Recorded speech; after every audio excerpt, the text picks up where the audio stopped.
Kyle Slaughter, welcome to the podcast, my man. Appreciate you. Thanks for having me. Dude, so I was thinking, a lot of people, when you were in the league in the NFL, called you Slaughterhouse, or they at least referred to you as Slaughterhouse whenever you would go off, mostly in the preseason.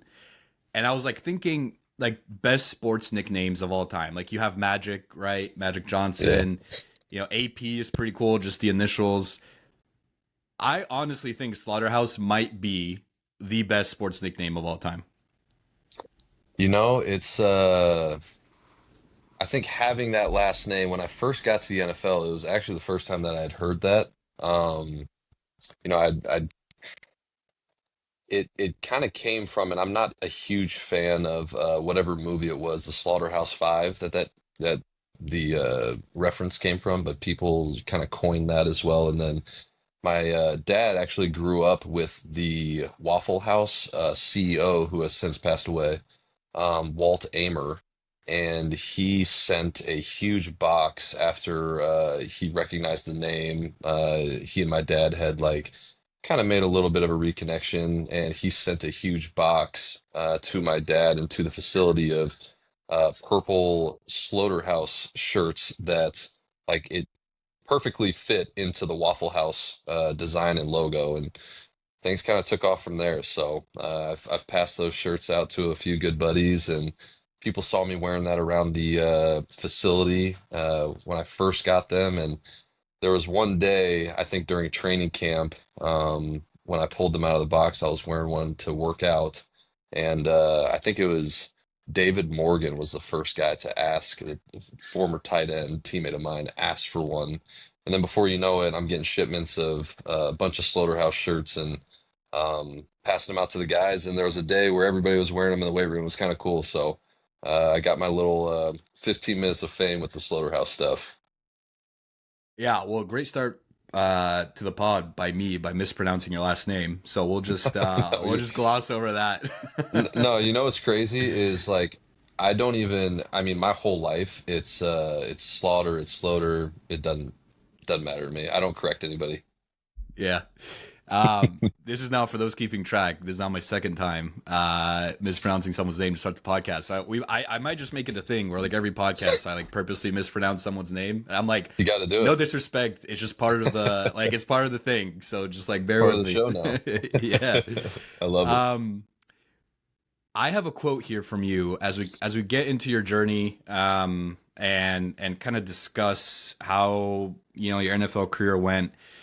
There's something, and I kept saying in all the articles when I was doing my research, you have this mentality of wanting to prove people wrong. And there's this one quote that I feel like illustrates that perfectly. So, you said, I've got some things from high school, college, got some things from reporters back in Minnesota that I keep taped up on a mirror. Those guys really keep me going for sure. I'm not an I told you so type of guy, but I definitely think about it. If you could just talk to, I guess, give us some more details, like what are some of those things that you had taped up on your mirror, and then where does this like almost like revenge type feeling come from? Yeah, I maybe it's the way I'm wired, but the best way to get me going as a kid, and maybe it was just the way I was raised with my dad. My dad was not a um coddle you type of guy. It was a you didn't you played terribly today. He knew how to push me in the right ways. I don't want to make him sound like a bad guy, but and he's not. He's one of my best friends, and I love my dad. But he knew how to push me in the right ways, and I'm definitely more of a the way to get me going is revenge. So like a little revenge, a little hate in my heart, um, and it doesn't work for everybody. It doesn't sound great when I say it like that. But the best way for me to get going is for someone to tell me that you can't do something. Like, hey, you can't do that. You can't be an NFL player. You can't start in high school. You can't get a Division I scholarship. Like, I keep those things with me. And I'm a big like like you said, I had things taped to my mirror at every single level, every stage of life, whatever it was. Some of them stuck around for years. Some of them were things that I heard when I got to the NFL. But just a number of things, whether it's reporters, um, just saying one thing or another about how I'm not good enough, how I can't achieve the things that, I think I can and the things that I set my mind to. So I'm definitely somebody that is fueled by those comments. Um, and I welcome them because I truly, if I had people, for lack of a better term, kissing my ass all the time, I don't think I would be able to achieve some of the things that I have in my life. And I don't get driven that way by the love. I'm driven by the hate. It's an interesting point, man, and one that I've been thinking about a lot recently is just like the role of negative emotions. I guess, technically you could classify like revenge and this, feeling of wanting to prove others wrong as, I guess, quote unquote, a negative emotion. But like I recently heard, I don't know if you follow tennis, but Novak Djokovic was talking about basically like his mindset on the court, and he was like, everyone tells you ignore your negative emotions or only, positivity. Like everything always needs to be positive. Like, oh, you always, no matter what happens in your life, like you have to be positive, and like positivity is the way to go. And he's like, no, man, like I'm human. Like there's been plenty of times on the court where I'm negative, and like I have a negative thought and I feel myself being negative. But he was like, the key is like you feel it, you experience it, and then you just let it go, and Yep. you keep moving forward. And so he said like same thing with positivity. Like too much positivity can also be a bad thing. So like if you're really positive in the moment, feel it, experience it, and then just let it go and return to whatever baseline, right? Like everyone has like their baseline emotion or baseline level of emotion. He's like, return to your baseline. I'm curious, like, is that kind of how you go about it? Yeah, I think there's levels to it, and I think it's each person has to master their own mental I guess process of how they approach things. So I'm somebody that hears those things, but like when I'm talking to myself, I also understand like the power of like your own mind and the power of your words. So like there's a lot of positive self-talk. So like I hear those things. It's like if someone was to say, "Hey, you can't play in the NFL, you're not good enough." Like I hear that, I store that, but the whole time I'm telling myself, "You are good enough. You can do this. You are like it's not." So you take the good and the bad. The good comes from me, the bad comes from outside. And yeah, I mean, I think the negative becomes really negative when you start telling yourself, "Hey, I can't do this." And I would be lying if I said that there's been times where, like, for instance, and I think every quarterback would understand this as well. Like, there's just a particular route that day, whether it's an out route, whether it's a post, whatever it is. I'm just not throwing it well. And I haven't been throwing it well for a couple practices now. And like if I sit there and I get in my own head about it, I probably won't continue to throw that specific route well. For me, it was out routes to my left. Once I got over the hump of like, hey, it's just you're making this a bigger deal than what it is. You can throw comebacks that end up in the same exact basic area of the field to the left, just as well as any other route you throw. It's a mind game, and so everything you do, I mean, with every single thing you do, it's a mind game. So I am somebody that a lot of positive self-talk, and I keep the negative outside talk as well. So I think there's a good balance that you have to have. Do you feel like you mastered your mindset while you were playing? Or, I mean, you mentioned some times where, even you maybe didn't believe in yourself quite as much as you had wanted to in the moment. Yeah, But just like, take us, because as fans, like, the one thing I love about this podcast, like, I've talked to other quarterbacks, I just love, like, getting in their minds, like, 3rd and 5, like, what are you going through? Like, what's on your mind? If you miss a throw, and now it's 4th down, like what, like as you're jogging back to the sideline, what's going on in your head? Because we as fans, like we don't see, we don't hear, we're obviously not with you, so we don't get to yeah, ask you like what are you going through. But it's always fascinated me, just like the mindset and the mental side of that, because we just on TV we just see the physical aspect of it. So if you don't mind just going through some of the things that you'd be yeah. telling yourself and kind of how you would bounce back from certain situations. Yeah, so it's a loaded question that there's a number of ways that I want to go. So I'll start with this. So when I was in college, my first exposure to like the mental approach to the game at Northern Colorado, they brought in somebody that was working with the Denver Broncos and a lot of the players on mastering your mindset. And so a lot of that, and this was the first time that I was exposed. So I was always somebody that I had an unwavering belief in myself. Like I've always had that, and I think that that's just something that um, if you're going to be great at anything, you have to believe in yourself above. Like I'll sit here right now and tell you, and I'm wrong. I'm wrong, but I don't think that. Like in my mind, I've tricked myself to, hey, I could come off the couch right now and play better than Patrick Mahomes.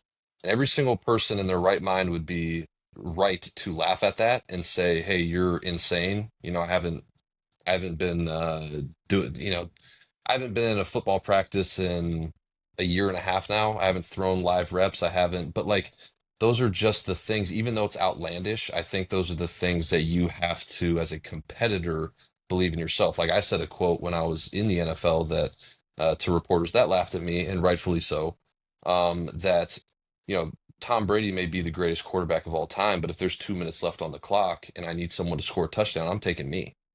Like that's just why if I don't believe in myself, who's going to believe in me? If you don't believe in yourself, who is going to believe in you? So I just have that mindset. But back to the first time that we had somebody in my exposure to like mastering your mindset before it's become a part of me in every single thing that I do, whether it's sales pitches that I'm doing now with my business, or whether it's football, whether it's any big life event.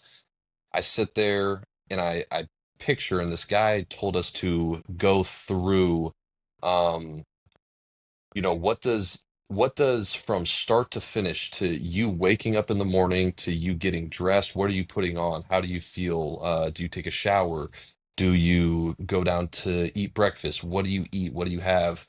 Um, where do you sit on the bus? If that bus seat isn't available, like how do you respond to that? Like you didn't envision sitting in the front, now you're sitting in the back. Like, is it a big deal to you? Does it throw you off? So like to, hey, now I'm in the locker room. So I would literally sit there. I'd take an hour leading up to a big game, probably 3 days before, an hour a day, where I'm just laying in bed. You close your eyes and you almost get in this state of, they tell you to breathe deeply from like your stomach. You apparently get like a lot more oxygen when you breathe from your stomach. You want to flood your brain with oxygen. You want to relax your body. And so I'd sit there for about an hour and I'd picture all the things that, hey, I'm throwing this out route and I'm nailing it. It's on time, it's perfect, it's outside, it's on the outside shoulder. Hey, now we throw a shallow route. The guy catches it, runs for 20 yards. Okay, I got sacked. Okay, because a sack, there's going to be negative things that happen throughout this drive. Hey, I throw an interception. Like envision those things before they happen.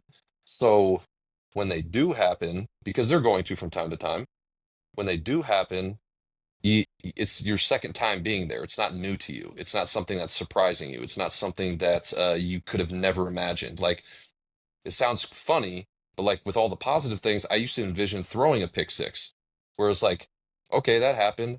How do I respond to that? So, and I think envisioning a lot of the positive things, and then like talking to yourself, like, okay, that happened, but I'm okay. I'm going back out there and I'm crushing it again. I just threw this corner route for a 40-yard, whatever, and I'm going through my exact play calls.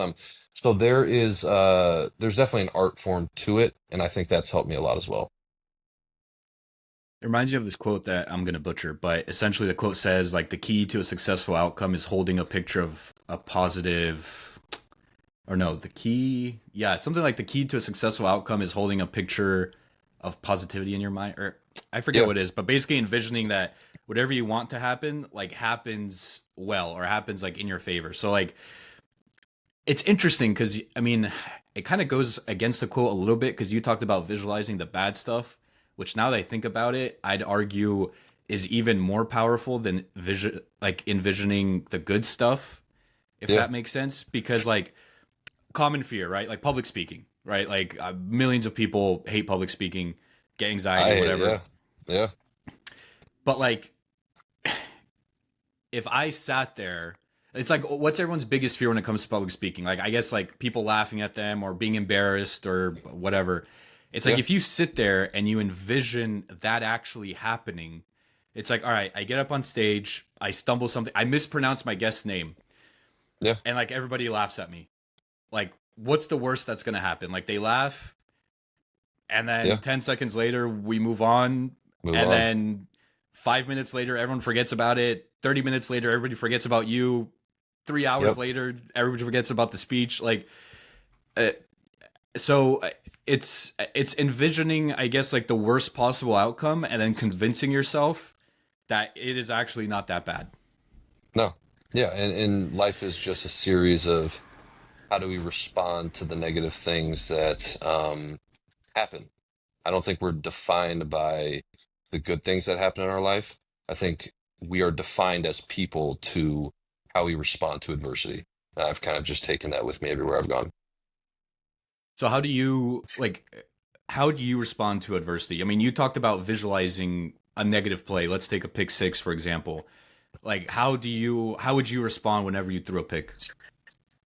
Yeah, I think the number one thing, and I think this should be a lesson for all young quarterbacks as well, and I think it's just a lesson in leadership. I think it can be taken into the business world. Um, in a lot of places you go is just extreme ownership. So we talk about extreme ownership, and we talked about it from a young age, me and my dad did, of like, hey, everything that happens to you, you need to look at it as, hey, this was my fault. Even the things that are out of your control. Maybe you threw a perfect ball and the receiver dropped it. If I take extreme ownership in the interview afterwards that, hey, you know what, I could have put it 6 inches. I know that he doesn't like to catch the ball there. I could have put it out in front of his body as opposed to on his body. It's something that we've been working on, and I know that he's capable of making those plays, but I'm capable of being better as well. I think the first thing is taking accountability for the things that you do in life. Um, and that does two things. One, it alleviates the pressure on your mind of like, what's everyone thinking? Like if I put it out in the air, like everyone knows, hey, because I think one of the things is like conveying that you messed up. Like, do these people know that I messed up? And then the second piece of saying that extreme ownership is it endears you to that person that may have had a bigger piece to play. Like, hey, maybe I got sacked and the ball flipped up in the air. Like the left tackle just whiffed on his guy. I get blindside hit, ball flips up in the air, guy catches it, runs to the end zone. Well, if I go to the press and say, hey, we got to block better. Like this is, that does nothing for the team. It does nothing for the guy that already feels terrible. But if I say, that's on me. I got to have the ball out much quicker. It was a quick game concept. I've got to have 3 steps and ball out. Um, then that guy is like, you know what? He covered for it. Just in every phase of life, I feel like whether it's business, whether it's with your loved ones, whether when you take accountability for things that may not even necessarily be your fault, um, I think that leads to great things. Yeah, and I feel like it directly um, counteracts the whole victim mentality and the victimhood mentality that a lot of For people sure. honestly suffer from, where it's like everything I mean, kind of to your point, where it's like everything is someone else's fault, and Yep. the fact that I don't have $1 million, you know what, like that's the government's fault, or the fact that I don't have a girlfriend, like that's whatever, Yeah. Bumble's fault, right? So Yeah. like Yeah. versus like looking inwards and thinking, okay, what can I do? Like, can I get in better shape? Maybe that'll make me more attractive, right? Or like, can Yeah. I become more successful, right? Like, will that, increase my dating pool? So it's like all these things that once you start looking inwards, like you're like, okay, so like there are things I could work on and I'm not perfect. And like ultimately, whether it leads you to achieving, that specific goal, whether it's business, dating, podcasting, in my opinion, doesn't ultimately matter because you are growing along the way and you are bettering yourself. And so you can't guarantee that you'll achieve an outcome, right? Like, because there's Yeah. there's stuff that's out of your control. Luck is a big one that I've talked to other people about. I'll ask you about too, like luck when it comes to making the NFL or being a successful entrepreneur is huge, and people don't want to admit it. Yeah, So there's stuff that's out of your control. So you can't guarantee the outcome, but what you can guarantee is that your effort is there, right? Like you're bettering yourself, like you're taking control of your own life. So as you can tell, I just strongly agree with that. And I just think a lot of people would be a lot better off if they took control of their own life and over their circumstances.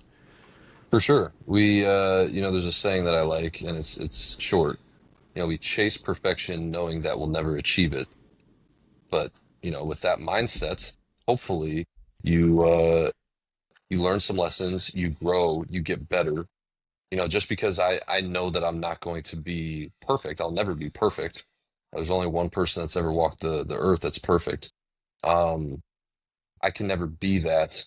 But knowing that if I strive for that, I'm going to gain a lot of knowledge. I'm going to push myself past my limits. Um, so I think taking that approach is a good one for people to try to implement into their everyday lives. Yeah. I mentioned luck. As you look back on your own journey from high school, where you were actually a two sport athlete when, pretty good at both basketball and football. You then go to Southern Miss as a wide receiver. You go to Northern Colorado, where you turn into a quarterback. Obviously, we touched on your NFL journey a little bit. Um, as you look back on it all, are there a couple moments where you say, "Wow, like did I get lucky?" Or like, "Wow, like God really put certain things in my in place for me to go down this path." Because I'm always fascinated, like the way that people get to where they are. Like there's a lot of times so many things that need to happen, and For sure. it's like this one guy happened to come to one of my practices, and he knew Nick Saban, and now I'm getting recruited at Alabama. So just from your own journey, like what are some of those moments for you? Yeah, so I would say I would say the first one, and I'm sure there's a number of them in high school.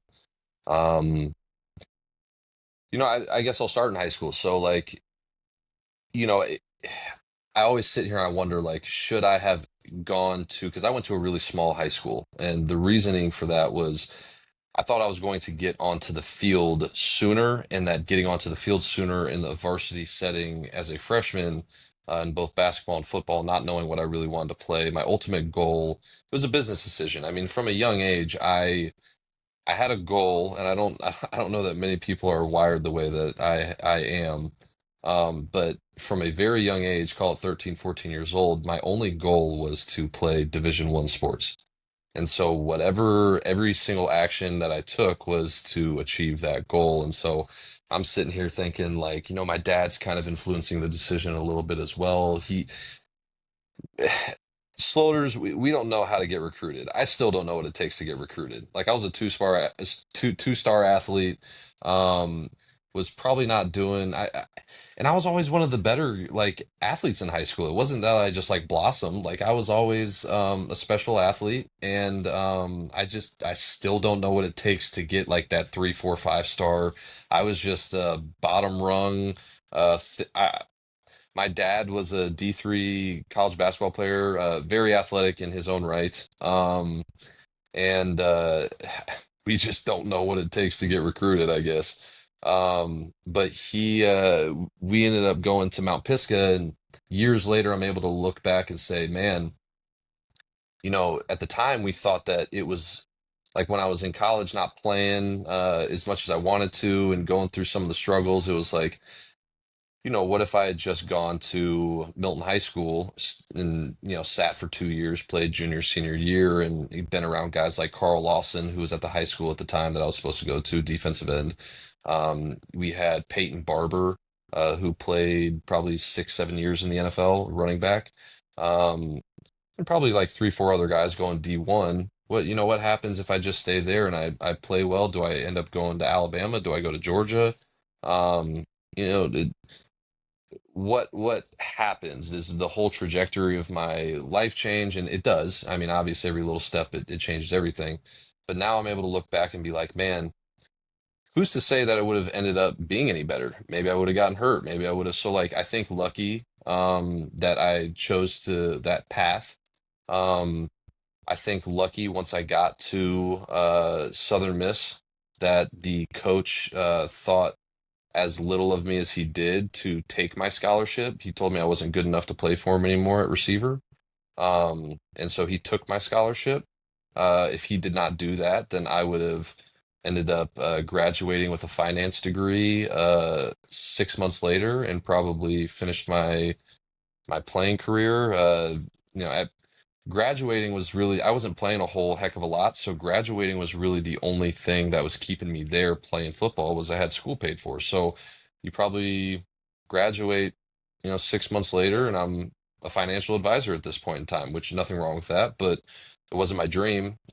So lucky that he thought as little of me as he did to take my scholarship and allow me to go to Northern Colorado. And then once at Northern Colorado, I'm sitting there, I have my degree in hand, wondering if I should go back for my redshirt senior year. And I was like, man, I've got a job offer. I think it's best if I just do this. And so my dad was like, well, you got to call the coach and you got to let him know.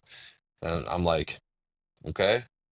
So I had my phone in hand. And I was like getting ready to call him. I was like, you know what? I'm going to call him in the morning and let him know. Just sleep on it. Uh, I not doesn't feel like the right time in my heart and mind.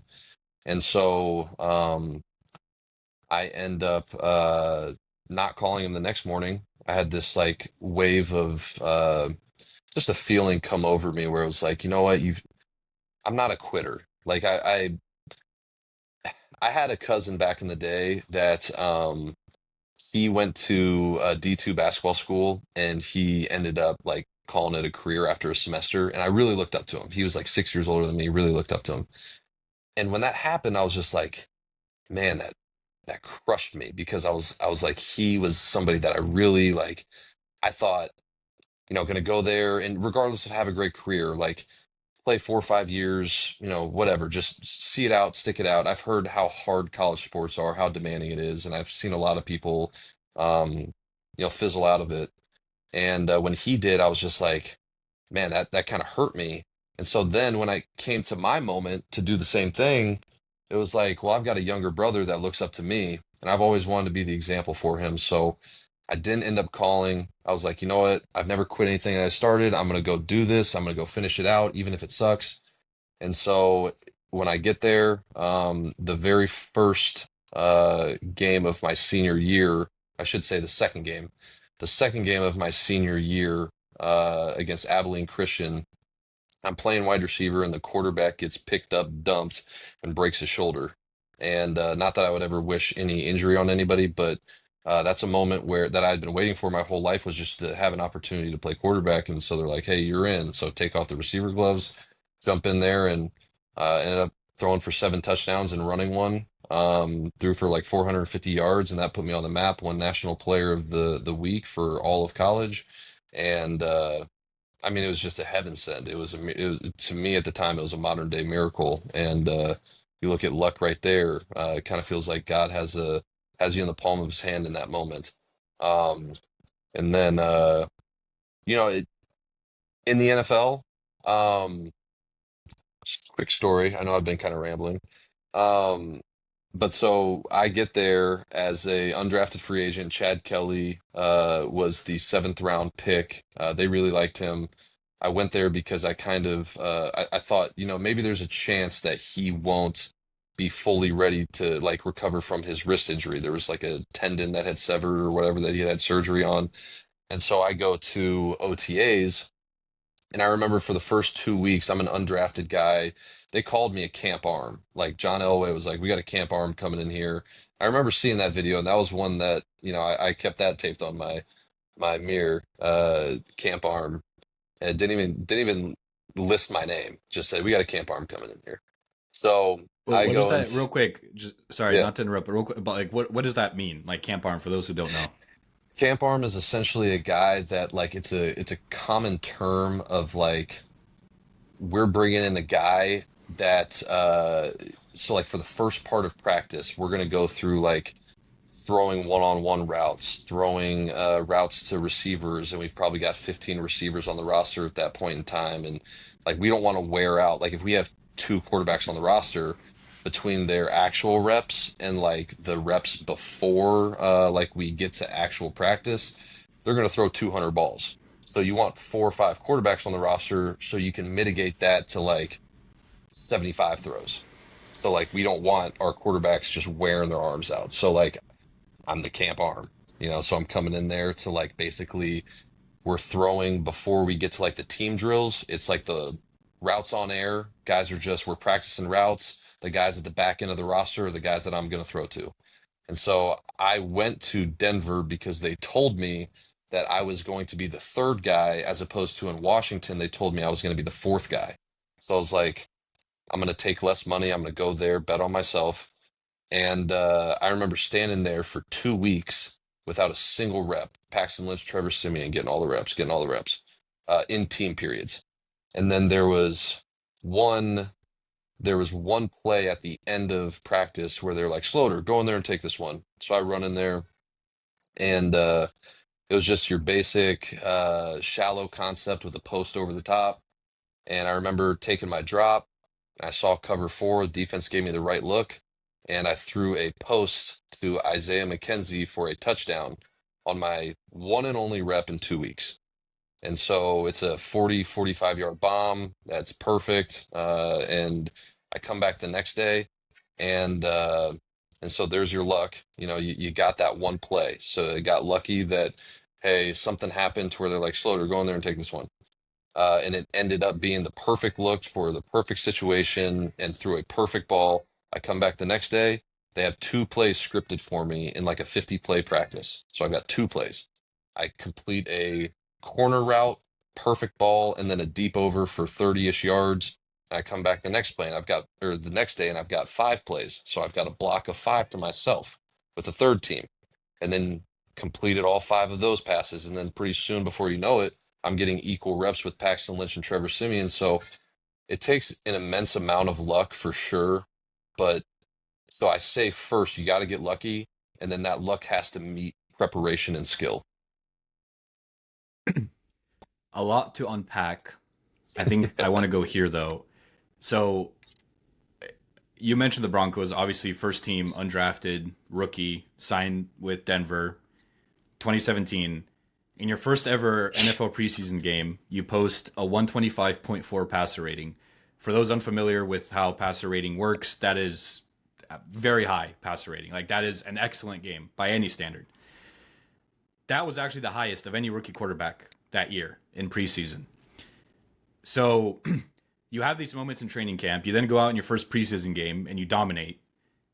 I have to imagine at that point you're thinking like I'm gonna get a shot at some point here in the regular season to showcase what I can do. But then that moment, spoiler alert, never came. Yeah. Do you view that as like an unlucky moment in your life? Like given that you've had so many lucky ones, that we just discussed, is that like a unlucky moment for you, or how do you classify looking back now on on that moment? I know I'm asking a lot of questions here, but I think Yeah. ultimately the Yeah. main question I want to ask is like your difference in emotions looking back on it now versus when you were in the moment, and that opportunity to start in the regular season never came. Yeah, I think with the body of work, and I think if you go back, the crazy thing is if you like go back and look at the list of like the best passer ratings in preseason with like 160 attempts minimum or whatever it is, and you look at the list of guys under me, because I believe I'm at the top. Um, if you look at the list of guys under me, we're talking like guys that are franchise quarterbacks for like the next in almost I think every single person on that list for like 50 people they've all gotten an opportunity, and there I am sitting at the top of that list, the only person that never got a chance. So I think 2 things. I think one, to get to that point in my life, I was at a point in my redshirt junior year, where if you told me I was going to play in the NFL, I would have laughed in your face. Like I believe that I had the talent to always. Um, but talent wasn't meeting opportunity. And so opportunity is what it takes to showcase skills. And I'm like, I'm at Northern Colorado. It would take an act of God, which is what I believe it was, in order to have. So I was so far beyond football in high school, or high school. In college, it was, what's my job going to be? What am I going to work? What am I going to do? So to be at that point was a blessing. Um, it wasn't like I was Trevor Lawrence and touted the best things since sliced bread as a high school freshman. You know, to be a 5-star the entire way through, to be a number one overall pick, Heisman candidate every year. That just wasn't me.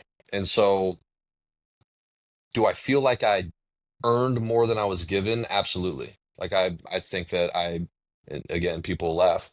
I think that I could have been one of the best quarterbacks to ever play. I think that I had everything that people were looking for in their first round picks.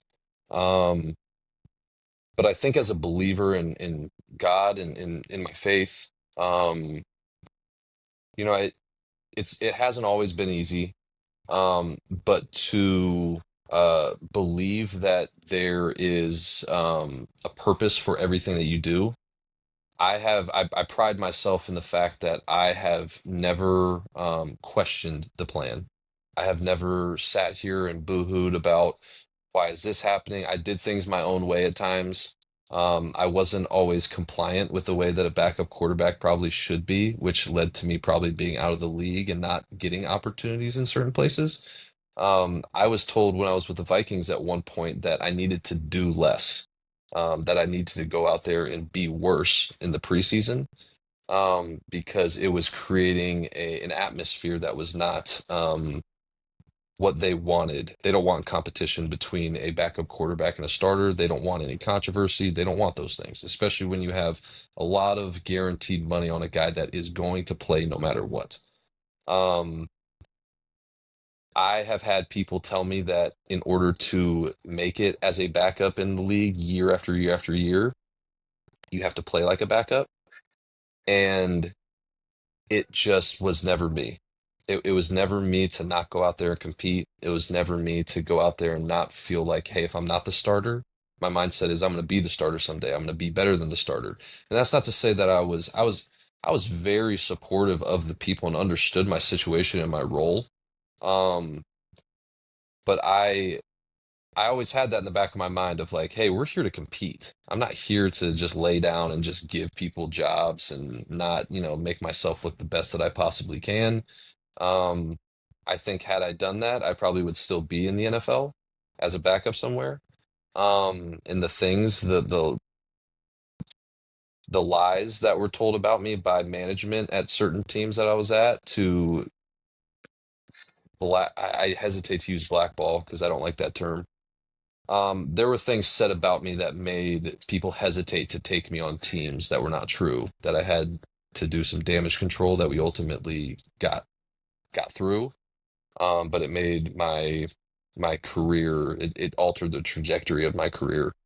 Um, but you know what? Things happen for a reason. I did things my own way. I have to live with that as well. I could have very easily laid down and done things a little bit differently. Fit in, get in where you fit in type of thing. That was just never me. And I competed every day, and I think the thing that I find peace in is there's no point in my career where I practiced well. There's a narrative out there that was created by a certain team that said I wasn't a good practice player. That was not true. Um, I practiced well. I played well in every game that I was in. It's crazy to think that you can be a horrible practice player and go out there and be one of the best preseason players of all time. Um, so I uh, I don't have any regrets. I play, and I think that's where the peace comes from. I have to say, man, it's super. I never thought about the whole. I mean, I've obviously thought about the relationship between starter, backup quarterback. I've had other quarterbacks on the podcast, and they've talked about the relationship. And as a backup, your responsibility is to support the starter, help him get prepared for the game, all of that stuff. But that relationship to me has always been kind of weird because like find me another job where there is literally a guy, like not even like figuratively like, oh, there's someone out there that's going to replace you, like he is like right next to you in team meetings, like he's next to you Yeah. on the bench, like he's there with you 24/7. And it's like a constant, I have to imagine for like a starter, it's like a constant reminder, like if I go up, if I go out and shit the bed this game, like especially if it's someone who isn't proven, it's like I might just not start next game.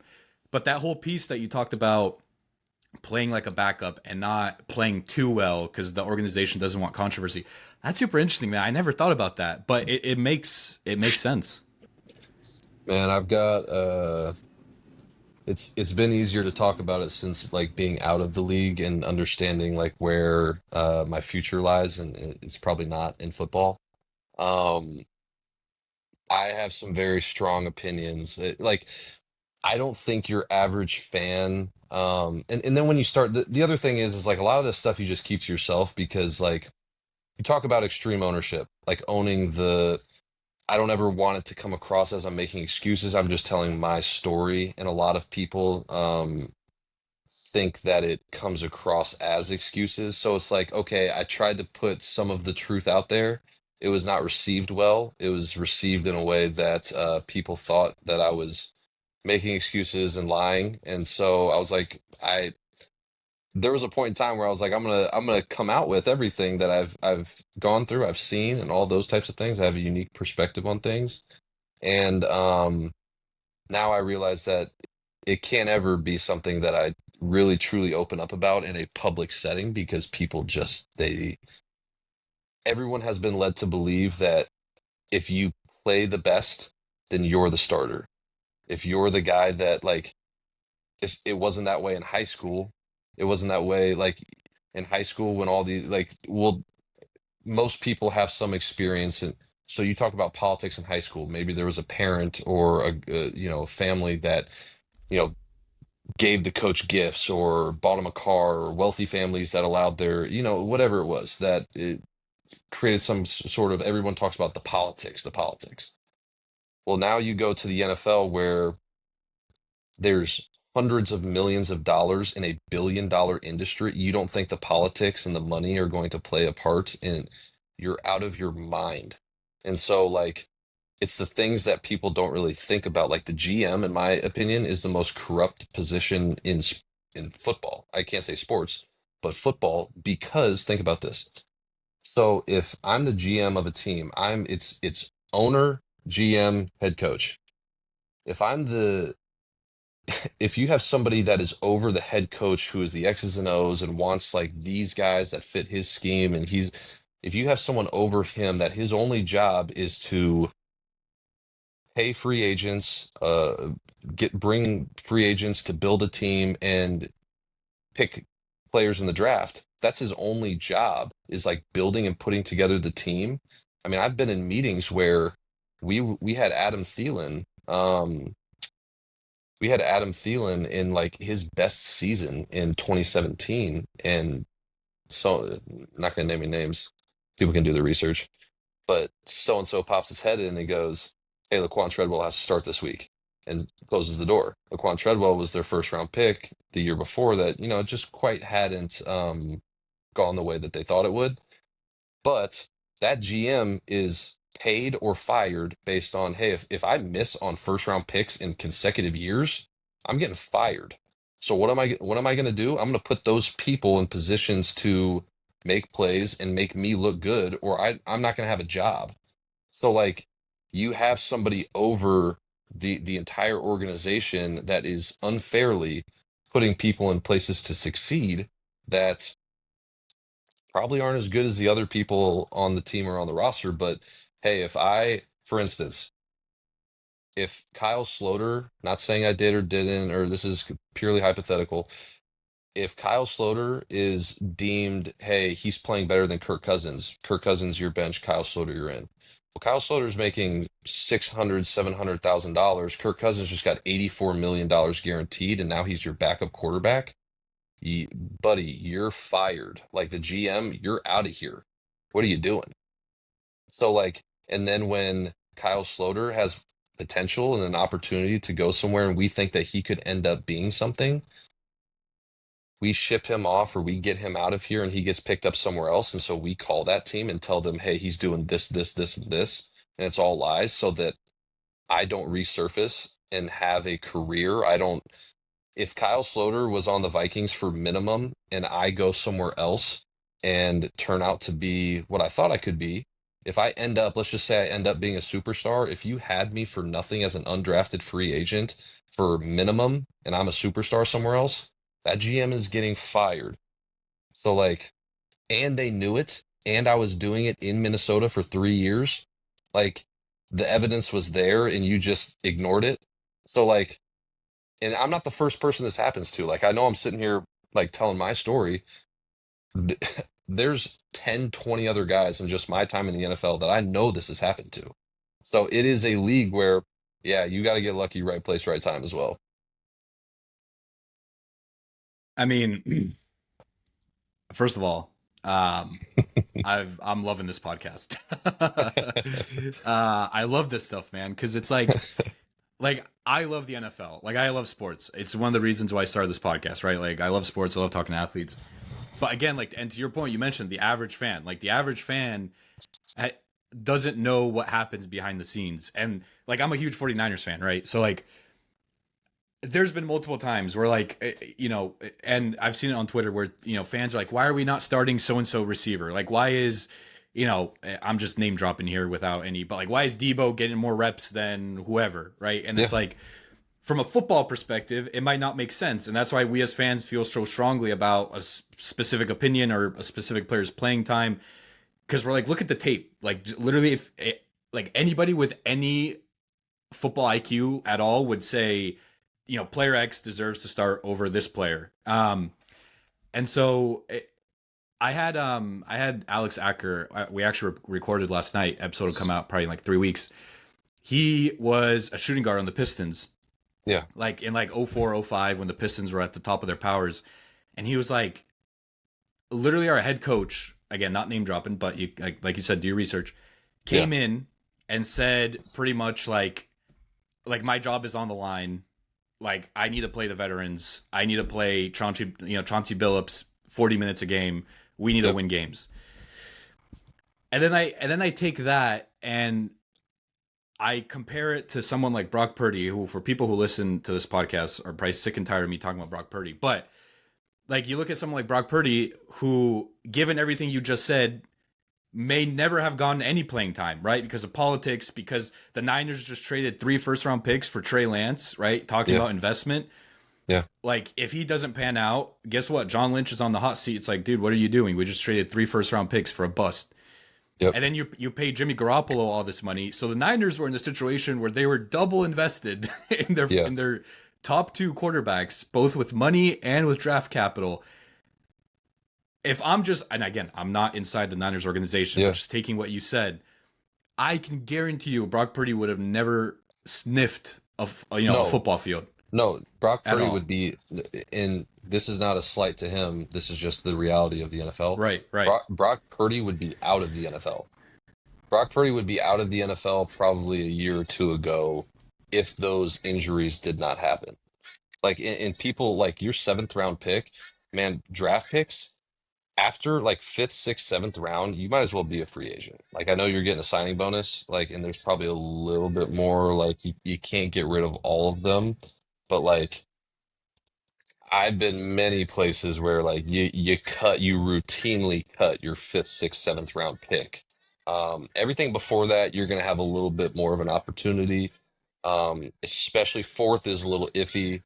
They tend to keep those, but third and higher, you're gonna have multiple years of opportunity. No, Brock Purdy, he great quarterback. He just probably wouldn't have gotten that opportunity if now here's the thing if I were to get on the field and go crazy, like once you get on the field, all bets are off. Like, and I'm talking in a regular season game. If you go crazy, if I had gotten on a field due to injury in a regular season game and gone crazy, they can't hide it anymore. They can't hide you. Like it all bets are off. I just never got on the field. like the closest I got was backing up Case Keenum my rookie year. He goes down, gets hit by Jamie Collins. I remember it like it was yesterday in London, and he gets a shoulder in the stomach, gets like picked up and dumped, and he's rolling around on the ground. I'm like, is it a shoulder? Is it like, what could it be? Had the wind knocked out of him, so I'm warming up to like get ready to go in the game, and we're punting. So I'm like, okay, I've got like, and we're playing the Browns, and I'm like, I'm gonna get to make my debut in London. This is gonna be awesome, and so I'm super stoked to get out there and come to find out, he's just got the wind knocked out of him type of thing, and that was the closest I ever got.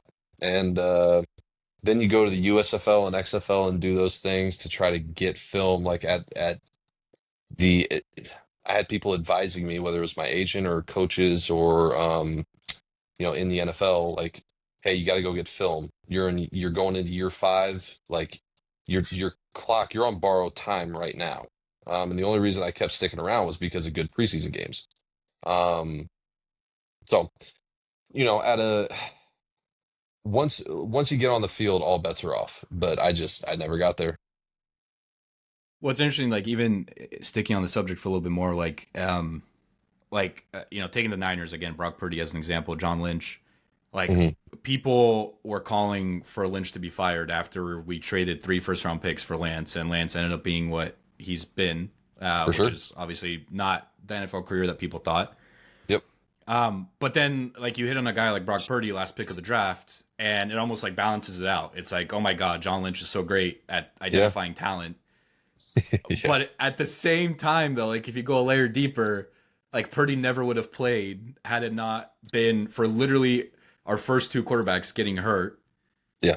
So then you go back to like I don't know. Like I guess if you think about it too much, maybe like your head will start to spin. But yeah, that whole landscape, that whole political landscape of, especially when it comes to quarterbacks, because obviously quarterbacks are the franchise in a lot of scenarios.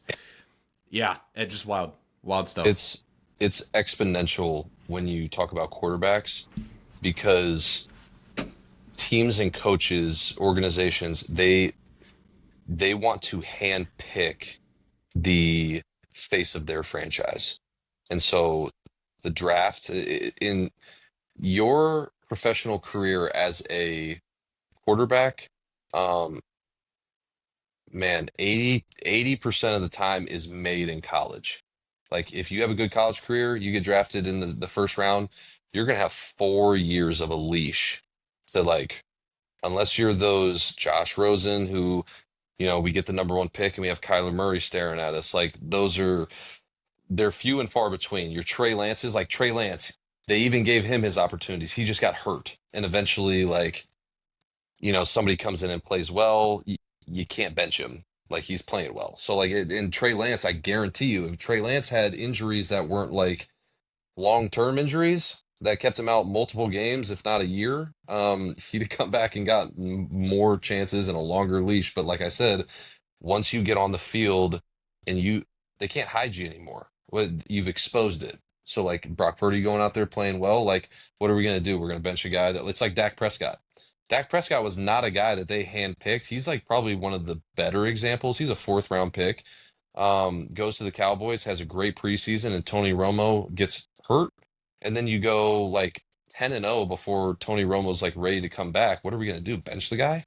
Like, no, absolutely not. Like once you've exposed it, you just got to get in there. And I just never got in there. Yeah, crazy. And like I said, the more you think about it, the more I just feel like the deeper you go down this rabbit hole.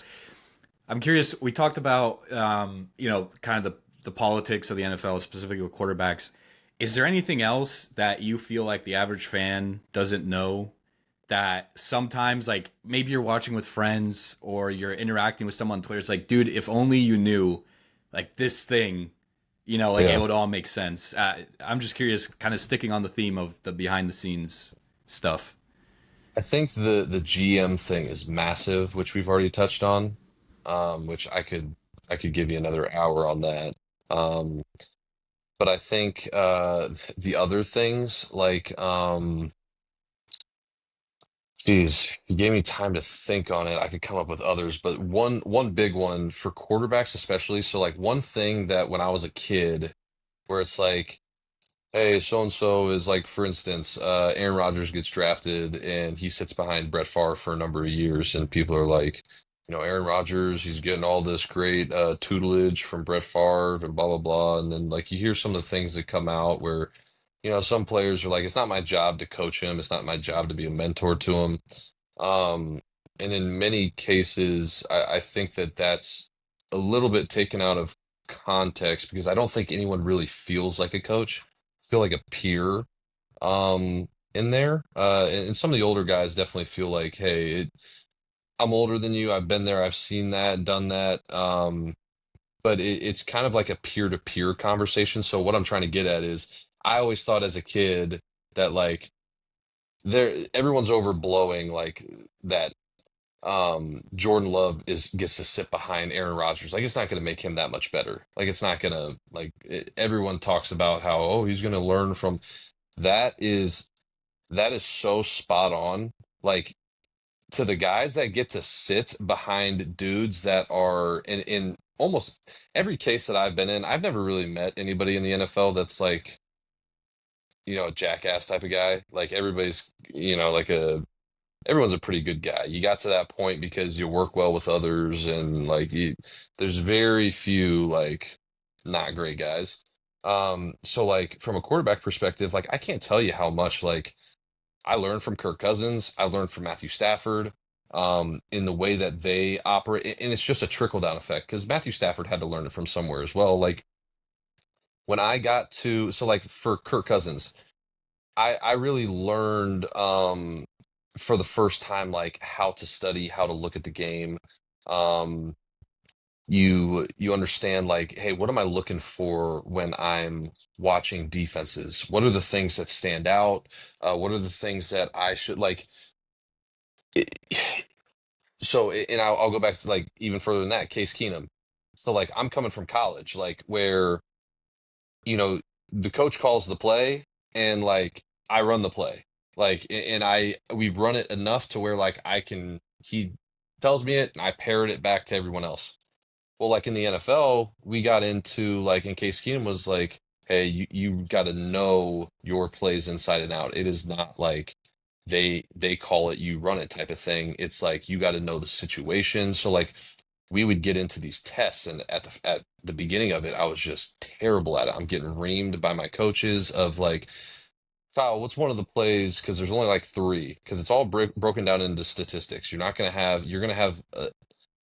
have probably one or two plays more than you need for a certain situation. So for like goal line, like people think like goal line is like this, you need 10 goal line plays. You're gonna be in a goal line situation like max three plays in like a game. So like you have four. So like Kyle, what's one they would ask me like, Kyle, what's one of our goal line plays? And I'm like, I don't know. Isn't that your job to like tell me? And like, I'm supposed to and it's like, well, what if the mic goes out? And I'm like, well, how often is that gonna happen? And it happens all the freaking time. And so it understanding like, hey, something goes wrong. It happened when we were playing the Rams in Los Angeles. I believe it was a Monday night game. Todd Gurley went crazy. Kirk Cousins was the quarterback in 2018. And so the mic goes out on a 2-point play. And Kirk knew the three or four 2-point plays that we had in that week, and he called one of them that he felt like was best, that he was most comfortable with.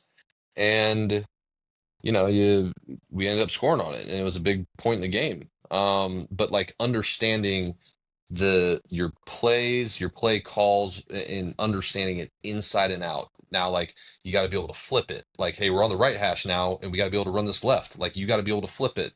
Hey, Kyle, what's the defense doing in the red zone from the 20 to the 25 on third down? Give me their top two defenses that they play. Well, hey, we know that they play cover two, and we know that they play some form of like 3-week buzz or something. Like you got to know that stuff. Like you just have to. And like through high school, through college, like I wish players knew how important, like there's so much knowledge that but you just don't know the things you don't know. I don't know that I need to study those things. I don't know, and I may not have all the resources available to me. But the overall point is the guys that you are in the room with heavily dictate, as well as like how you're willing to learn. They heavily dictate for a quarterback, your success. And that's why I was a little bit like Caleb Williams going to Chicago, nightmare scenario. Nightmare. I mean, he did. I said this on my Twitter. He was not taught how to play football. I wasn't. Like, truly, I wasn't in college. You are not in it. It is done. Kids are done such a disservice. You are not taught how to play football the right way. Imagine this. You are not taught how to play football the right way until the NFL. When you are in the pros, I can talk circles. Like my football knowledge, I can talk circles around 95% of your big college offensive coordinators and head coaches. They don't know the game. It's insane. Go ahead. Well, I was gonna say unpack that real quick because what do you feel like they're missing in terms of the college coaches, the way that they play, and the quarterbacks? Well, a lot of it has to do with the style of gameplay. It's all built on speed and just, hey, we're going to be really good at what we do. It's also built on the fact that, hey, in the NFL, we watch film for 8 hours a day. Like, we are professional film watchers. And then you go out to practice for 2 hours, and then you have a walkthrough for an hour and a half. And then, like, it's your job. In college, kids got to go to class. Get like you might only have an hour and a half of meeting time. So like, what are we really going to spend it on? So like, if we're doing stuff that's simplistic, fast, and trying to really get good at like the 50 plays that we have in a game plan, you're not forcing your coaches to really think about like, hey, if we're running 36 force to the right and we get a free safety that drops into the box weak, we need to respot that call and make the offensive line move the point back so that every single person has somebody to block. They're not thinking about those types of things. Like it's because it's not something that they're making their players think about. So like the style of game is completely different. So it's not necessarily that they're not smart enough. I don't think that's the case at all. I just think it's like when you're put in positions to grow, like, hey, in college, we're not going to see three up the middle blitz like we are going to see where both ends drop and they bring a safety, a linebacker, and another linebacker right up the freaking middle, like on the center's head. How do we block and protect that? They're just not thinking about these types of things. So I think that is really the reason for the disparity. Um, so yeah, yeah, I think I answered the question.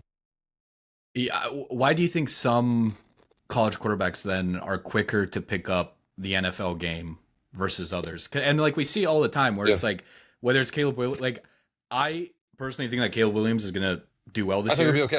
Yeah, I think it'll be okay. Yeah, but like there's some guys like who come in first year and they left. Jaden Daniels, for example, perfect example, right? Comes in, takes the league by storm, right? Has a fantastic first year versus other guys it takes like 2 to 3 years to really get used to it. But like if everyone is coming from that college system, which to what you were just saying doesn't really prepare them well for Yeah. the league, for the NFL, like what do you think? Where is the difference then between the quarterbacks who make it quicker than others?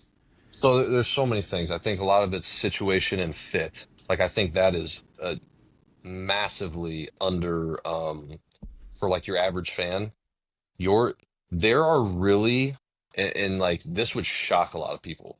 There's probably 12 places in the NFL situationally that you can really exceed and excel, like exceed expectations. Like there's really like I went to some places where I was like, dude, this is all it doesn't even feel like the Viking situation where it was like we had some of the best minds in that building. It was night and day different. There's only a certain number of places that you can succeed. Um, so like back to the Caleb Williams thing, when I was breaking him down in college, it was very apparent to me that he was really not taught how to play football. He had his feet weren't tied to like in every single concept, you either take a 3-step, 5-step hitch, or a 3-step or a 5-step drop. If you're under center, and have your deeper crossing patterns, play action, it's a 7-step drop. Your hitches have to be tied to the progression. So my first progression is my first hitch. My second hitch is my second progression. My third hitch is my third progression. And if I get to like, I mean, we were always taught in the NFL, if you get to your second hitch, you better be checking the ball down, throwing it away, or running. So that's how quickly you have to make decisions. It happens a lot faster in the NFL than it does college. And I'm trying to stay in the lane of where I want to take this. There's so much to unpack here as well. So like for a guy like Jaden Daniels, Caleb Williams, believe it or not, so Caleb Williams in college was a great athlete. In the NFL, he's probably the worst athlete on the field, even though he's running, he's quick twitchy. He's probably the worst athlete on the field. Like, and that's going to shock a lot of people for me to say that. He just is. Like, take your offensive line out of the picture and take your probably defensive tackle and your three technique, or your nose tackle and your three technique, or whatever, your one technique, three technique. Defensive ends are running 4.5s, and they're 280 pounds in the NFL. They're freaks of nature. Jaden Daniels was one of the few guys that is probably goes from college to the NFL to still be one of the top 5 athletes on the field. So, like, and the reason that's important is because when you are still able to be a top 5 athlete at that position, you have, like Kyler Murray, you don't have to be as quick because your legs will get you out of certain situations. Like, you're mentally, you don't have to process it as quick because his legs and his running ability are not only going to scare defenses and keep them on their heels so they don't pressure and blitz as much, but they're also going to, he can get out of certain situations and buy himself more time on the run than a Caleb Williams will be able to. Um, and then processing and cognitive ability is a real thing. Not, and this is something that I never really thought about before going through some of these tests, seeing how like I've been directly involved with like uh brain testing to where it's like, hey, how quickly can you process an image? And it's like it's kind of weird. Maybe I'll get into some of those like little things that we had to do for that, but um your ability to process information quickly has nothing to do with how smart you are. It's like, hey, my brain makes a decision and my body reacts in a hundredth of a millisecond faster than yours does, and that is an exponential trickle down effect to my body. So it ends up leading to zero point 0.5 seconds faster than the next person. But in a game like this, that's that's a massive difference. So being able to process information quickly.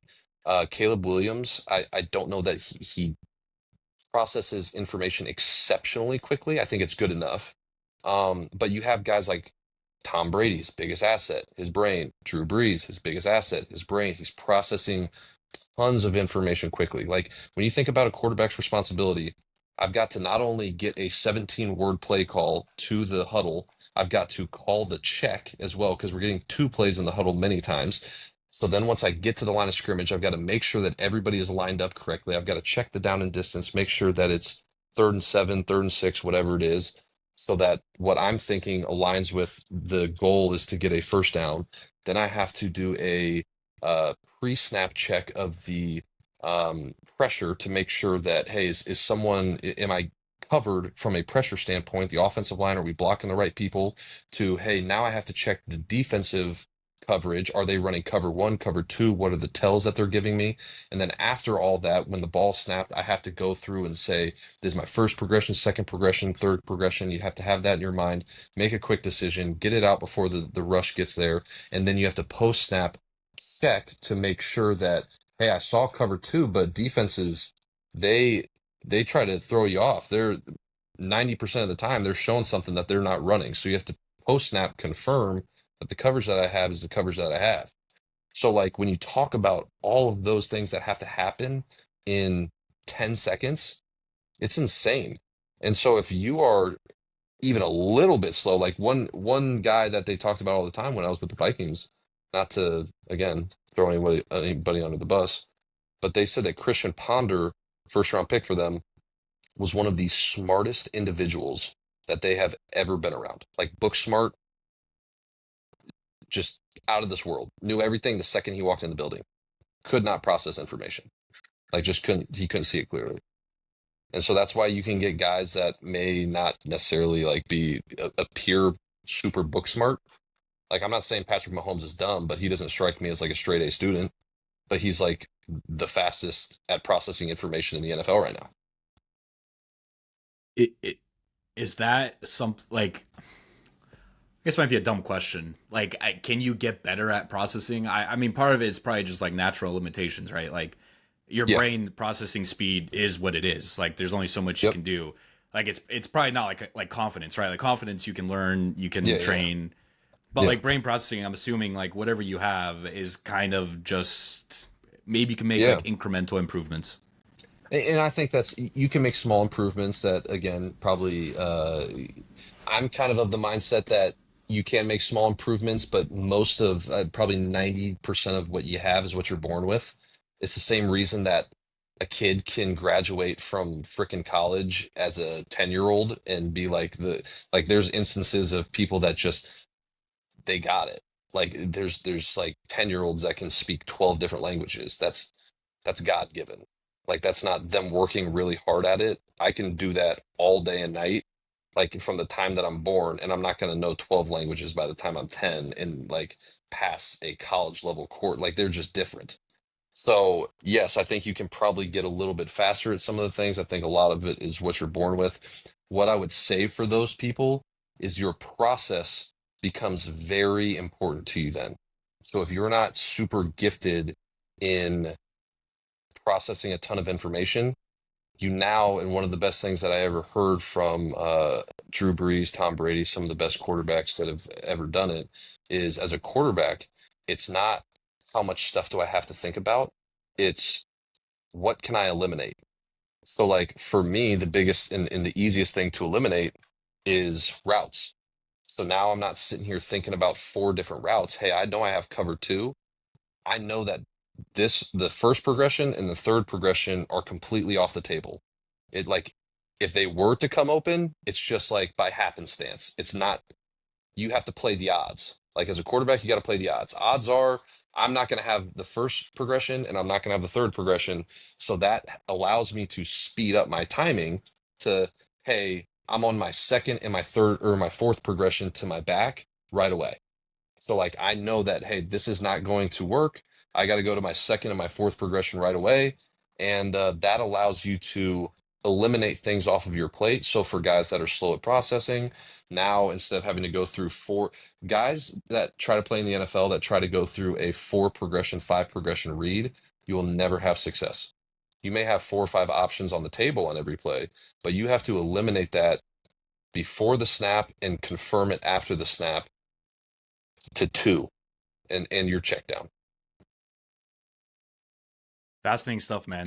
And like I said, this is I just love getting inside the mind of in this case you, but in a lot of cases like athletes because again, we as fans and listen, I never played quarterback. I'm never going to play quarterback, right? Like and so just like under like at least getting like a little bit of a glimpse inside, what do you guys think about on the field and cuz fans and listen, I'm just like any other fan. Like a lot of times we just like dumb it down because that's like the simplest answer. So it's like if Brock Purdy throws a pick, it's like whatever. Like he doesn't have it today, Yeah, but I'm sure like in his mind, and for those who actually understand football, there's a million different things that you could point to as to why that pick happened. So that's why I love conversations like this. I do want to ask you a couple more questions, and then we'll let you for go sure. because I know you have to run. And we can do these more rapid fire. But Yeah, speaking, kind of staying on the topic of quarterbacks, and you mentioned Christian Ponder and how smart he was. You've been quoted with saying that Matthew Stafford is the smartest football mind you've ever been around. You played with him in Detroit. I hate his guts whenever the Niners play him, but I respect him as a quarterback and everything that he's accomplished. He's one of the yeah. best. Like, speak to that a little bit. What makes Stafford special? Man, he has a photographic memory for one. So when you talk about just like gifts, and again, this journey has really led me like it. Before all of this, I was like, you get smarter by studying type of thing. Like Matthew Stafford is just a he proves that you're just born with some things. Like, I mean, he's a guy, you give him 25 words, um, you give him 25 words and you ask him to repeat them like 30 minutes later, he'll do it in order. Like he's he's just one of those guys. He ran the install meetings, which like quarterbacks are very vocal in install meetings for the week where you're like putting in the offense, what we're gonna run, things that we see. Kirk Cousins was very vocal and very much so a part of it, but it's probably like 80% of the coach like speaking. Matthew Stafford did 100% of it. When questions were asked for the receivers, maybe almost to their detriment, Matthew Stafford, like, hey, how far are we lined up from the numbers here? Like Matthew Stafford, 2 yards. Like, hey, who's the mic point on this one? The will. Like he's yelling out everyone's answers in a fraction of a second. Like for me, I feel like I'm a guy that processes information somewhat well, and it takes me a second to like 1 to 2 to 3 seconds to like, okay, I see it, now say it. He's just like boom, boom, boom, boom, boom. Guy just lives, breathes, eats football. He's special. This is a little bit of a fun one, and it popped up again recently. But you and PFT, for part of my take, go way back, and I actually think he was like one of your first fans, and I think he was like one of the first people that coined the term like, what was it, like preseason? What do you say? Like not preseason superstar. I forget the exact term, but he used to Yeah, call you like preseason, like basically just your alluding to your performance in the preseason. yeah. Just like just the thoughts on that. Just what it, I mean, because I love part of my take. I think him and Big Cat are freaking hilarious. Yeah. So just what it means for that for you for that back and forth. No, it's cool. It's crazy. I'm not a tech guy. I'm not a big podcast guy. Like at the time, like I've been on my fair share of them at this point. And so like I'm also like a music guy. Like when I get in the car, I'm not going to turn on a podcast. I'm going to turn on, but it seems like nowadays that is shifting. Like people like, I mean, they have a massive, massive show. And so at the time of this, like I had no idea who they were. Like I knew who Barstool was, but I didn't know like podcasts. This is like probably I think 2018, I think is when 17. it 17, 18, somewhere around there. Yeah. And Right. so I remember where I was when we were on a 20-minute break that they gave us, and I'm sitting on one of the couches. Like they're long days, so I'm like kind of trying to take a 20-minute nap on one of the couches type of thing in training camp. And my phone just starts blowing up from like, like 100 people. And like that doesn't happen unless I have a football game and I come back to my phone and I play like massive, massive life events are the only. And so, I'm talking 100, 200 text messages where it's like, dude, PFT just like shouted you out, PFT. I'm like, PFT, what the hell is that? Like, I'm thinking like, I'm like, what? Pro Football Talk? I'm like, is that like an acronym for like some software, like a Pro Football Focus? Like, had no idea what the hell it was. And then I start getting sent video clips, and then like I start realizing how big of a deal that these guys were in like the sports podcast world. And he reached out to me at one point, and we ended up talking and formed a friendship. He seems like a really good guy. I haven't gotten to talk with him like at length type of thing. It's just like a check-in, shoot a DM here and there. I'm actually going on part of my take now that my career's over here in August. So they just shot that invite over yesterday. So we are going to finally make that happen. They asked me to do it one time during my career, and it's kind of one of those shows where I was like, I don't know that I want to be as forthtelling as I want to be. I was like, let's put that one in the back pocket because there's a lot of things that I want to say that I probably can't say. I got to be on my best behavior while I'm in the league, and not a somebody that could get cut every single day. I'm here. It's a blessing to be here. Um, I'm not a Kirk Cousins or those guys that I've dealt with that have a ton of guaranteed money in the contract. So let's put that one off so we can have more fun with it. And so they reached out to me after our little engagement this week with a video that I found. And Yeah, I'm gonna do that in August with them. I can't wait for that, man. Obviously, I'm a big fan, and I've been listening and watching them for forever. And it's funny because like, not to get all sentimental here, but they definitely were like an inspiration for me to start this podcast in a way. And my biggest thing that I've taken away from them is just how authentic they are. Like 100%. you watch or you listen to certain podcasts and then you like see that person, you know, the host in person, or you see other clips of them and you're like these are two completely different people. Like who you are on the podcast Yeah, and who you are off of it is just different. And yeah, listen, I'm sure that, you know, at home and whatever, they're, you know, they're different with their kids than they are on the podcast, obviously. But yeah. I just love how authentic they are.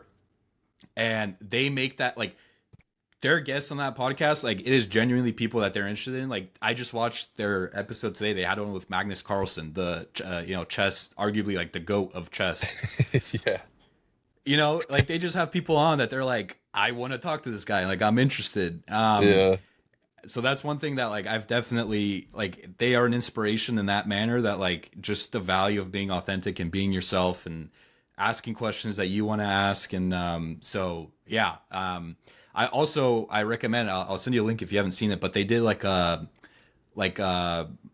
origins of Pardon My Take, Okay, basically like how they got started. And they had like a whole ESPN lawsuit over their name because they took Pardon the Interruption and First Take gotcha. and combined Yeah, it, and that's how pardon they my got take. Pardon My Yeah, Take. that's funny. And but like the ESPN lawsuit, funny enough, was like, and they even talk about it, was like a big reason why they got so popular, because like everybody was like, oh, Yeah, like why is ESPN suing these guys? So, anyways, yeah, I'll link it to you. But if you that'd just be search great. up on YouTube, like "Pardon My Take," like origin story or something, you'll Yeah, find it. yeah. But um, No, yeah, that's awesome. yeah. Th- When you go on, you'll have to compare interviews and see which one is better, mine or theirs. I'm just kidding. Hey, I'm just messing. I'll tell you what, you've done a really good job. I mean, you've made it fun. It's been I like doing it can be a little bit of a chore to do some of these things at times, but when you meet good Yeah, people and they make it fun for you. Like, I mean, shoot, we've been on here for almost an hour and a half, and I feel like I've been here for 10 minutes. So, you do a yeah, really good job with it. And you made it fun for me. Like, when you meet good people doing this, it's never a hassle. But like some people make it really, really tough. So I for appreciate sure. you, and I definitely want to say to you, like, keep going, man. Like I think there's you do a good job. You do a really good job.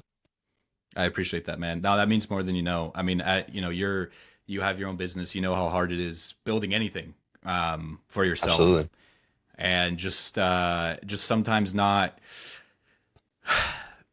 seeing the signals, or at least not like appreciating when people say like, hey, you're doing a good job. Or and sometimes it's hard too, because sometimes like those signals, like it's tough to come by. Yeah. So you know, there's always that self-doubt. We talked about self-belief, and this is a good way to maybe wrap up the pod, kind of tie in everything together. But we talked about self-belief and the unwavering self-belief that you had in yourself. And but you know, there's also those days where I'm sure you've had, you know, and we talked about it, self-doubt. Have them every day right um, now. I mean, as a business owner myself right now, I mean, geez, I have them every day. I mean, am I doing the right thing? Should I be doing something else? Um, Consistency. yep, It's all about consistency. It's all about you just got to have that thing in you that's like, I know I'm in the right place and I know I'm doing the right things and this is yep. something I'm passionate about.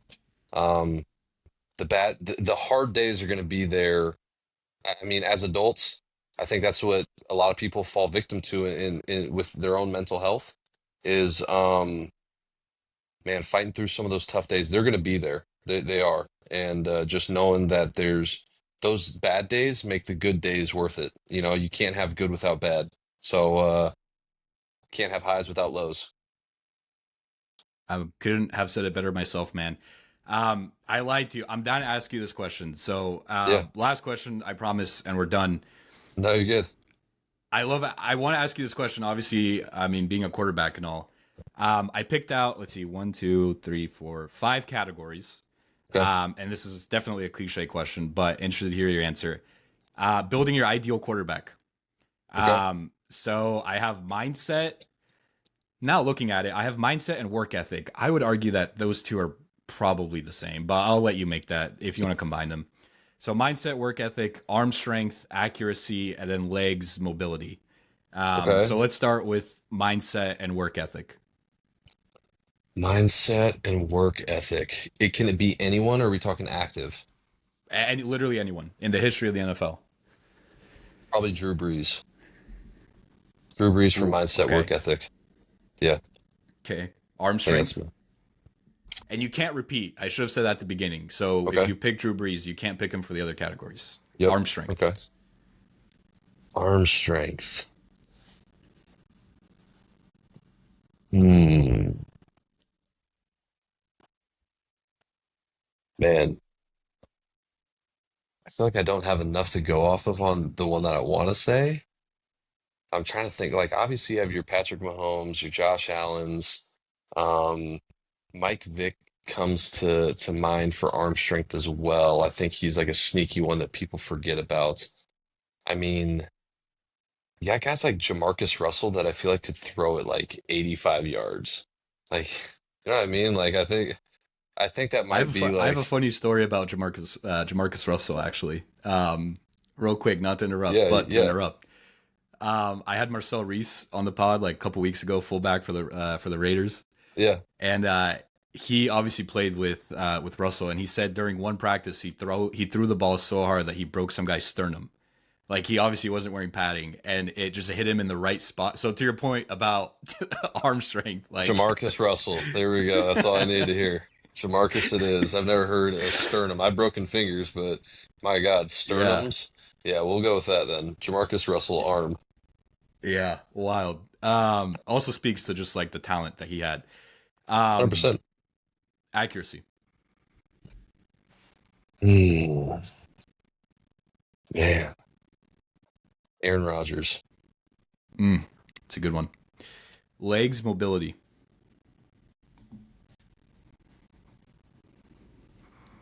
Gosh, there's only in my mind there's only two options here. And I'm a massive Michael Vick fan as a player. Um, but I think I probably got to go Lamar Jackson. I think I probably got to go with him. I Yeah, think I he's mean, I mean, probably it's tough. I mean, I think Vic is more agile. And when I say more, um, that's I don't mean by much. I think Lamar Jackson is faster straight line speed. Um, and then you got Robert Griffin, who probably straight line speed might beat them all. But I'm gonna go with Lamar Jackson, I think. yeah, playing against that guy is so Nightmare. annoying. Yeah, Yeah. nightmare. Um, Real quick, why Drew Brees over Tom Brady for mindset and work ethic? Um, for me, I think it was just the familiarity of what I saw with my own eyes, as opposed to like Drew Brees is a guy that, and there's videos of it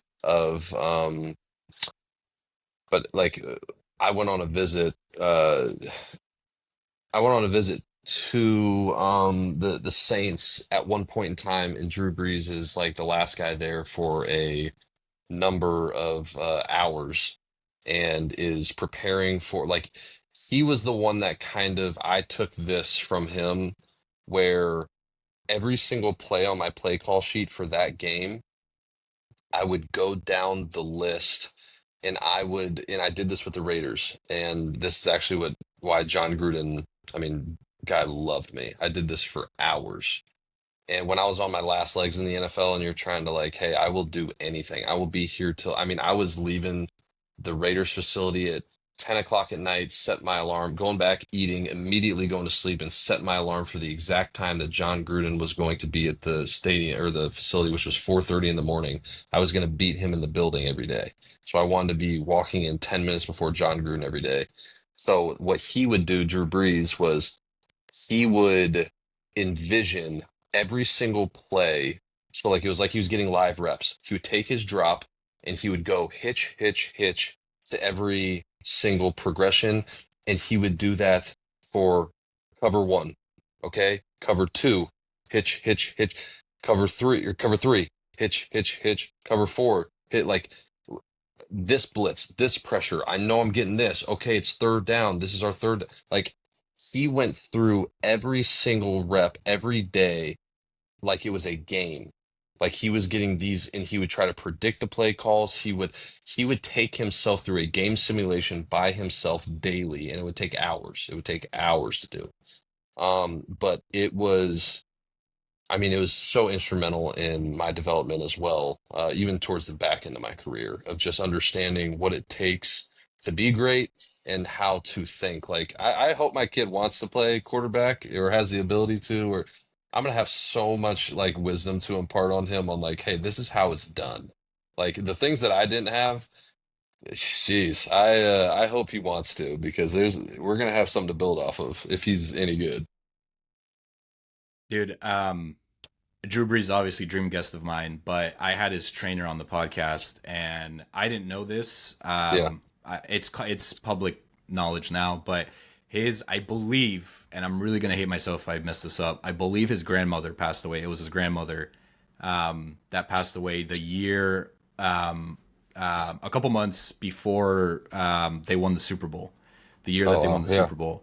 yeah, So like, you mean talk about life events that are bigger, obviously bigger than football, bigger than sports, but it obviously also speaks to the mentality and the mindset that Breeze had to play through something like that. A couple for months sure. before the season, your grandmother passes away. So, and then hearing, the Absolutely. story that you just told, it's, I just love to pick his brain and see how he just views life. I feel like it would be Yeah, super interesting. I've never heard anything bad about him as a person, a player. I mean, everything you hear is just so positive, and it's so like just work ethic wise. I don't think there's anyone better. Mindset wise, don't think there's anyone better. Um, Maybe throw like a Peyton Manning mindset in there, but don't know that the work ethic. I've never experienced or seen that in my own. And Tom Brady, probably another great one to put in there.